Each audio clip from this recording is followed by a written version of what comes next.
In every generation, God raises up a man or woman who will trust him completely, a person through whom heaven touches earth.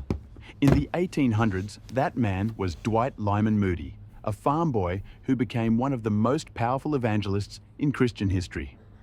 He was not a scholar, not a trained preacher, not a man of influence, but he was available. This is the story of the man who surrendered completely to Christ. Dwight L. Moody was born on February 5, 1837, in Northfield, Massachusetts, the sixth of 9 children. When he was just 4 years old, his father suddenly died, leaving the family in poverty. His mother, Betsy Moody, struggled to keep her children fed and clothed. She taught them to pray, to read the Bible, and to trust God no matter what. But young Dwight wanted more than survival. He wanted success. At 17, he left home with one goal: to make a fortune. Dwight found work in his uncle's shoe store in Boston. But his uncle had one condition.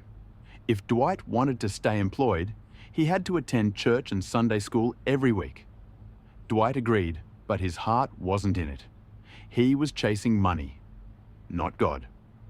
Then, one ordinary afternoon, his Sunday school teacher, Edward Kimball, felt a deep burden to visit the young salesman at work. Kimball later recalled, "I was nervous. I didn't know what to say, but I put my hand on his shoulder and I told him how much Christ loved him."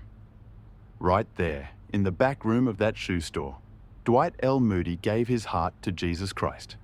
It was a quiet moment, but heaven noticed. After his conversion, Moody moved to Chicago, the fastest growing city in America. He quickly found success in business, but his heart now beat for something else. He began visiting the slums, reaching out to poor and orphaned children. He taught them Bible stories, songs, and the message of Christ's love. He would gather hundreds of boys and girls every week, feeding them, clothing them, and giving them hope. One Sunday morning, President Abraham Lincoln himself visited Moody's Sunday school while in Chicago, a testament to how powerful the movement had become. Moody had discovered his calling: to reach the lost, one soul at a time. Then came October 8th, 1871, the night of the Great Chicago Fire. The flames swept through the city, destroying homes, churches, and Moody's mission building. Everything he had built was gone in a single night. He later confessed, "I made a mistake that night. I preached a sermon and told people to go home and think about accepting Christ. But before the next Sunday came, many of them were dead." That moment marked him forever.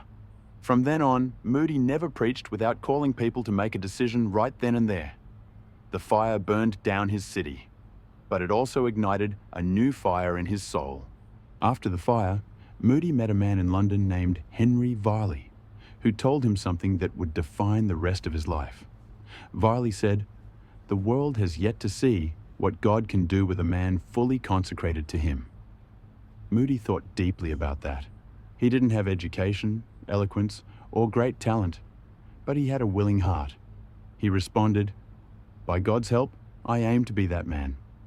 In the 1870s, Moody traveled to England and Scotland, where God used him mightily. Crowds filled auditoriums. Lives were changed. Entire cities experienced revival. He preached a simple message: God loves you. Christ died for you. Believe in him and be saved. And alongside him was Ira D. Sankey, whose heartfelt hymns touched countless hearts. Together, they became a revival team known around the world. Newspapers called Moody the man who set 2 continents on fire for God.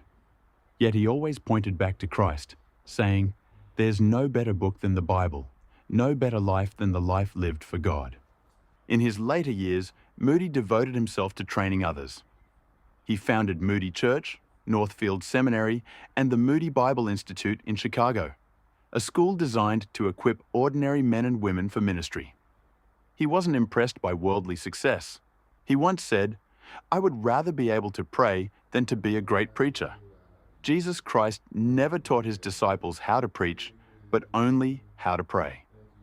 Even as his health began to fail, he kept preaching, often saying, Someday you will read that Dwight L. Moody is dead. Don't you believe it? At that moment, I shall be more alive than I am now. In December of 1899, Dwight L. Moody passed away at his home in Northfield, Massachusetts. His final words were, "Earth is receding, heaven is opening, God is calling me." He left behind no fortune, no worldly empire, only a legacy of surrendered faith. Through his life and ministry, millions heard the gospel, and generations were inspired to live fully for Christ.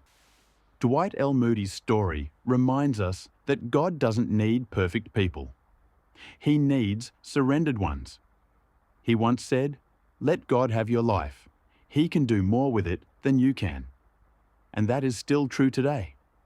The question is not how talented you are or how much you know. The question is, are you willing to give God everything? Because the world has yet to see what God can do with a man or woman fully surrendered to Him.